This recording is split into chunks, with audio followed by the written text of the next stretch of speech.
Историјата е училиште, а не затвор. Направивте огромен чекор напред кон место во НАТО и ЕУ, а трансатлантската заедница останува темел на надворешната политика на САД. Идниот американски помошник државен секретар Филип Рикер во Скопје истакна поддршката за земјава, но и за регионот кој натаму се соочува со големи предизвици во свет полн со турбуленции. Пресреќен сум што сум тука, особено сега кога Северна Македонија направи огромен чекор напред кон незиното место во Европа и во НАТО.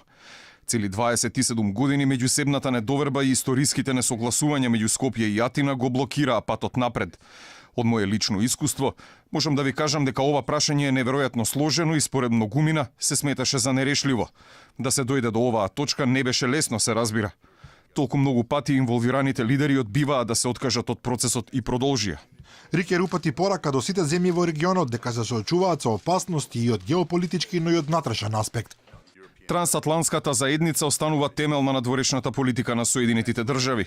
Европската унија е еден од нашите најблиски партнери во голем број меѓународни напори. Додека другите можеби сакаат да го свртат вниманието на нашите разлики, во реалноста ние се согласуваме многу повеќе отколку што не се согласуваме. Соединетите држави остануваат железно посветени на членот 5 од договорот за НАТО, кој значи дека напад на секоја земја членка е напад врз сите. Рикер се сретна со шефот на дипломатијата Никола Димитров, кој му посака успех во извршувањето на новата функција помошник државен секретар и со кого разменија мислења за новата реалност во земјава. Попладневок има средба и со премиерот Заев. Ова е прва посета на Рикер на регионот по најавата дека ќе биде именуван на позицијата помошник државен секретар за Европа и Евроазија, од која на почетокот на годинава се повлече Вес Мичел.